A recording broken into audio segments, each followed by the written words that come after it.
Welcome to Worth Reviewing, and this is a Ford Puma ST-Line Vignale. It's a bit of a long-winded name, yes I know, but it's basically a posh Puma. Now the base model starts at just over £22,000 and the Vignale starts at £25,745. And in this video I'm going to be showing you around the car, the features it has inside. Oh, it's nice. And later on I'm going to be taking it for a drive. So the main differences between this Puma and a standard Puma is the Vignale comes with the LED headlights. They are an optional extra on lower spec trims, but it's nice to see that they come as standard on this model. Next up is the front grille, and as you can see it's got elements of chrome added on and around the side to make it a bit more unique and special for the model. And then down here on the corners, you've got the chrome surroundings that go up around the fog lights. And then there's some more chrome trims running along the bottom of the windows and again along the bottom of the door, along with some black inserts as well. Now the Vignale does come with 18-inch wheels as standard, but this Vignale is spec'd with the optional extra bad boy 19-inch wheels instead. Oh yes! Moving on. And at the back there's now chrome around the outside of the Puma lettering, and the bottom of the back bumper has now been redesigned with, of course, a bit more chrome. But there is a slight problem, because these are supposed to be exhaust pipes, but they're not. They're fake. And although they look nice from the back of the car, it's still cheating. Look, you can see the exhaust pipe poking out the bottom of the back bumper. Anyway, the boot is still the same size as before.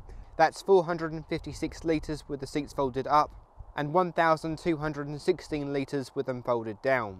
But the Mega Box, which is a waterproof drainable box that lives under the boot liner, has now been increased to 80 litres, which means you can now fit more pet fish in the back whenever you decide to move home.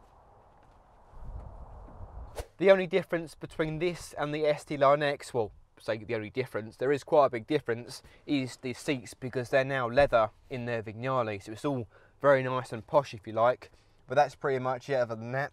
So now let's move on to the front. So the front is pretty much like a Fiesta, it's again the same as the back really. The only difference is with the Vignale is you've got a lot more leather, like on top of the dash, on top of the door trims. Now if you want to see more about the digital instrument cluster and the infotainment system, then click up here for my ST-Line X review, where I go through the whole interior of the Puma so you can see what it's like inside. But there's one other thing in the Vignale which I couldn't show you in that. And first of all, this Vignale comes as standard with heated seats and heated steering wheel, as you would probably expect. But there's one other more fun and interesting feature that the Vignale has that other models don't have. And that is, there's a button down below my driver's seat, and as I press that, a screen has appeared on the infotainment screen, and at the top middle section of the screen there's an icon that says massage, and if I put that on, both for the driver and passenger, oh, there's a massage. But it's not a proper massage, it's more like a lumbar massage. So the lumbar support you get, which you can adjust, that basically in effect goes in and out and rolls in and rolls back down through the back. So it isn't a proper massage feature, but it's better than nothing, I guess. You know what? Oh, tell you what, hang on a second.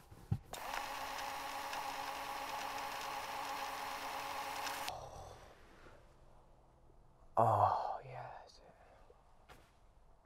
I guess it's time to go for a drive now. Although this is a crossover SUV, it's actually quite enjoyable to drive. And that's because this car is based on the Fiesta. So when you chuck it into a corner, it's actually quite fun to drive. It does drive pretty much the same as the Puma ST-Line X I reviewed a few months back.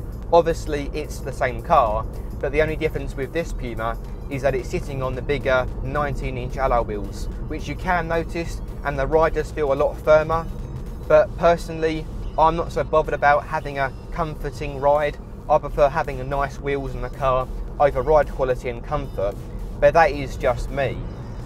This Puma is powered by the 1 litre EcoBoost 153 brake horsepower engine, which is also assisted with a 48 volt mild hybrid system.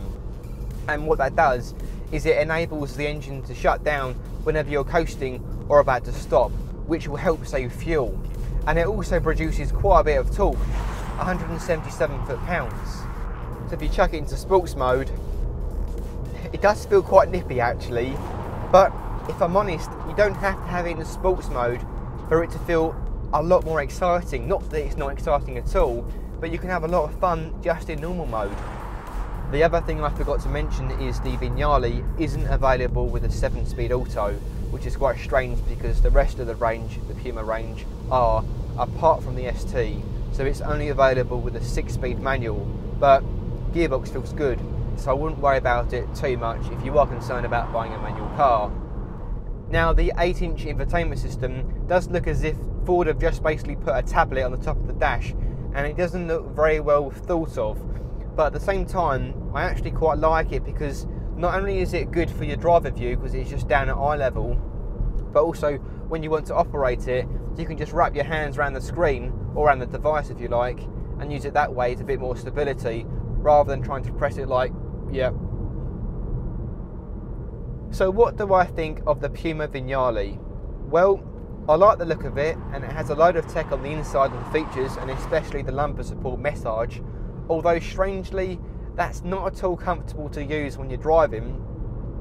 But I get the same sort of feeling as I did with the Fiesta Vignale I reviewed a few months back, which is, I'm not too sure it's the model to go for.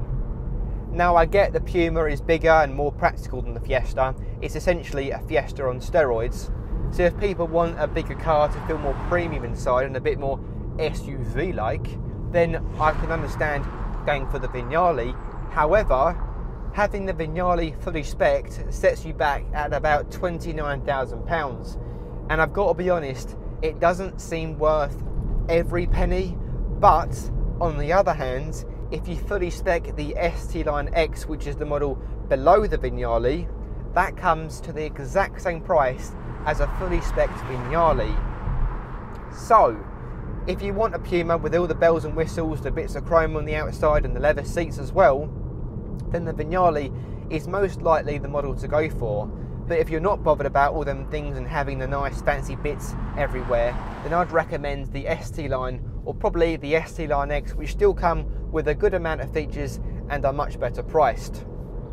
I hope you guys enjoyed watching this review, and if you did, please give it a like or let me know down below in the comments what you thought of the car or what you thought of the review. And if you want to see more reviews like this, please consider subscribing. Thank you all very much for watching.